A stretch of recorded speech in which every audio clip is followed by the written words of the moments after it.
जय माता दी दोस्तों, माघ मास गुप्त नवरात्रि के अवसर पर आज 8वें दिन आपका स्वागत है। माघ मास के गुप्त नवरात्रि के 8वें दिन पर 10 महाविद्याओं में से एक 8वीं महाविद्या माँ बंगलामुखी की पूजा आराधना की जाती है। एक समय ऐसा आया था जब भयंकर तूफान को देवी दुर्गा ने शांत किया था और वह कोई सामान्य तूफान नहीं था। आज हम बात करेंगे 8वीं महाविद्या माँ बंगलामुखी के विषय में, जो स्तवन की देवी हैं और तंत्र शास्त्र में बताई गई कथा के अनुसार वो तूफान जैसा था और किस प्रकार देवी का प्रकट हुआ, उस विषय में जो आज बात करेंगे। तो चलिए आज की गुप्त नवरात्रि की व्रत कथा का आरंभ करते हैं और सुनते हैं माँ बंगलामुखी की पौराणिक कथा। एक समय जब पृथ्वी पर भयंकर तूफान उठा तो समस्त चराचर जगत त्राहि त्राहि पुकारने लगा। ऐसा लग रहा था मानो संपूर्ण जगत का नाश हो जाएगा। स्वयं वायुदेव भी उसे नियंत्रित करने में असमर्थ हो रहे थे और तब सभी देवतागण सौराष्ट्र क्षेत्र में एकत्रित होते हैं और सभी ने मिलकर देवी दुर्गा की आराधना की, उनसे प्रार्थना की। स्वयं भगवान विष्णु चिंतित हो गए कि आखिर यह प्रबल चक्रवात संपूर्ण ब्रह्मांड को नष्ट कर सकता है। यह सोचकर उन्होंने स्वयं भी 1000 वर्षों तक तपस्या की। भगवान विष्णु की कठिन तपस्या से प्रसन्न होकर माँ महात्रिपुरा ने उस भयानक चक्रवात को शांत कर दिया।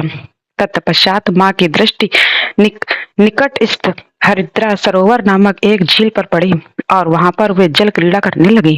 तत्पश्चात सौराष्ट्र के निकट एक स्थान पर कृष्ण पक्ष चतुर्दशी की मध्य रात्रि में, जिसे वीर रात्रि कहा जाता है, उस पीली झील के एक तेजस्वी देवी प्रकट होती हैं और शास्त्रों के अनुसार वह मंगलवार का दिन था। बंगलामुखी का अर्थ होता है बंगला और मुखी। बंगला संस्कृत मूल व्याग का अपभ्रंश है, जिसका अर्थ है लगाम, यानी घोड़े को नियंत्रित करने का। अतः बंगलामुखी का अर्थ है वह देवी जिनके पास शत्रुओं को नियंत्रित करने और स्तंभित कर देने की शक्ति है और इसलिए उन्हें स्तवन की देवी भी कहा जाता है। शास्त्रों के अनुसार सर्वप्रथम भगवान ब्रह्मा जी ने बंगला महाविद्या का अभ्यास किया था। फिर उन्होंने वह विद्या सनक आदि ऋषियों को दी, जिन्होंने इसे देवर्षि नारद को प्रदान किया और फिर परमहंस साख्यायन को प्राप्त हुई। देवी बंगलामुखी का वर्ण स्वर्ण जैसा है। वे अमृत से भरे पीले कमलों के सागर में स्थित स्वर्ण सिंहासन पर विराजमान है। उनके मस्तक पर अर्धचंद्र सुशोभित है। वे पीतांबर धारण करती हैं और इसीलिए उन्हें पीतांबरा भी कहते हैं। वे अपने दाहिने हाथ में गदा धारण करती हैं, जिसके द्वारा वे असुरों का नाश करती हैं, और अपने बाएं हाथ से वे असुर की जीवा को बाहर खींचती हैं। यह स्तवन यानी शत्रुओं को स्तंभ, स्थगित और मौन करने की शक्ति का प्रतीक है। ऐसा कहा जाता है कि माँ बंगलामुखी की साधना करने से स्तवन शक्ति प्राप्त होती है, यानी शत्रुओं को स्तंभित करने की शक्ति। प्रतियोगिताओं और न्यायिक विवादों में सफलता मिलती है। तांत्रिक साधकों के लिए वशीकरण की सिद्धि प्राप्त होती है और माँ बंगलामुखी पीछे की दिशा यानी कि पश्चिम दिशा की अधिष्ठात्री देवी हैं।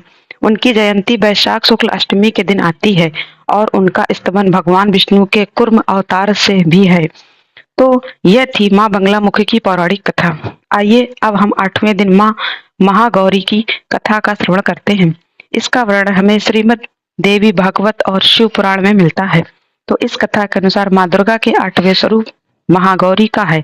जब माता पार्वती ने महादेव को अपने पति रूप में प्राप्त करने हेतु घोर तपस्या की थी और महादेव से विवाह करने के लिए उन्होंने कई वर्षों तक कठोर व्रत और तप का पालन किया, जिससे उनका पूरा शरीर श्याम वर्णी अर्थात काला हो गया। फिर एक समय ऐसा आया जब भगवान शिव माँ पार्वती की कठिन तपस्या से प्रसन्न हो गए और उन्हें पत्नी रूप में स्वीकार कर लिया। इस प्रकार माँ पार्वती की कठोर तपस्या से प्रसन्न होकर महादेव ने उन्हें अपनी पत्नी के रूप में स्वीकार किया। भगवान शिव ने माता पार्वती का गंगा जल से अभिषेक कर उन्हें शुद्ध किया। गंगा जी के स्नान के दरमियान देवी का एक स्वरूप श्याम वर्ण का प्रकट हुआ, जो कौशिकी देवी कहलाई, और वही दूसरा स्वरूप चंद्रमा के समान उज्जवल वर्ण का प्रकट हुआ और तपस्या से देवी पार्वती को महान गौरव प्राप्त हुआ, इसलिए उनका नाम महागौरी पड़ा। वर्षों तक किए गए कठिन तप और उसके बाद गंगा जल से किए गए स्नान से माता का रूप अत्यंत गौरवर्ण और कांतिमय हो गया। माँ की आभा एक शंख और चंद्र के समान श्वेत हो गई और इसीलिए उनके अति गौरवर्ण के कारण भी उन्हें देवी महागौरी के नाम से जाना जाता है। देवी महागौरी अमोघ फलदायिनी हैं और इनकी पूजा से भक्तों के सर्व पाप कर्म धुल जाते हैं और अंत में मोक्ष की प्राप्ति होती है। उनकी कृपा से अलौकिक सिद्धियां भी प्राप्त होती हैं। तो हमें आशा है कि हमारे द्वारा कही गई यह कथा आपको अच्छी लगी होगी और आज की नवरात्रि की अष्टमी तिथि के दिन की महागौरी कथा को हम यही समाप्त करते हैं और कल नवरात्रि के 9वें दिन यानी नवरात्रि के अंतिम दिवस की कथा के साथ हम फिर मिलेंगे, नव दुर्गा के 9वें स्वरूप की कथा के साथ। तो इसे सुनने के लिए चैनल को सब्सक्राइब कर लीजिए, लाइक कर लीजिए, नोटिफिकेशन ऑन कर लीजिए। इस वीडियो के अपने परिवार और मित्रों का भी शेयर कर सकते हैं, जिससे कि उन्हें भी नवरात्रि के इस पावन दिनों में देवी भगवती की कथा सुनने का पुण्य फल प्राप्त हो सके।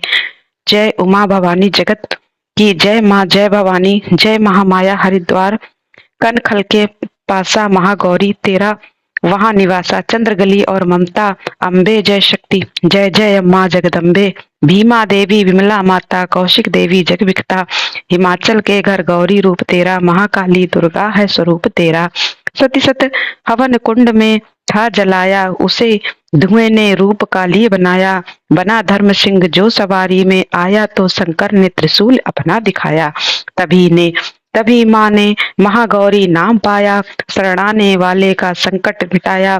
शनिवार को तेरी पूजा जो करता माँ बिगड़ा हुआ काम उसका सुधरता। भक्त बोलो तो सोच तुम क्या रहे हो महागौरी माँ तेरी हरदम की जय जय हो। जय महागौरी जगत की माया, जय उमा भवानी, जय महामाया, जय महागौरी जगत की माया, जय उमा भवानी, जय महामाया।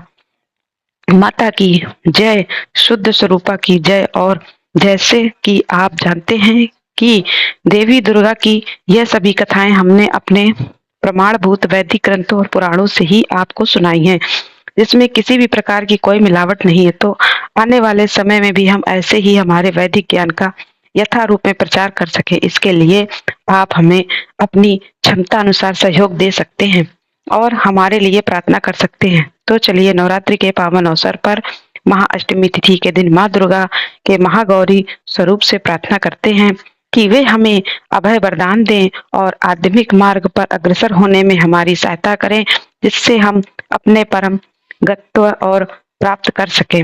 सर्वमंगल मांगले शिवे सर्वार्थ साधिके शरण्ये त्र्यंबके गौरी नारायणे नमस्तुते। या देवी सर्वभूतेषु माँ गौरी रूपेण संस्थिता नमस्तस्यै नमस्तस्यै नमस्तस्यै नमो नमः। जय माता दी दोस्तों।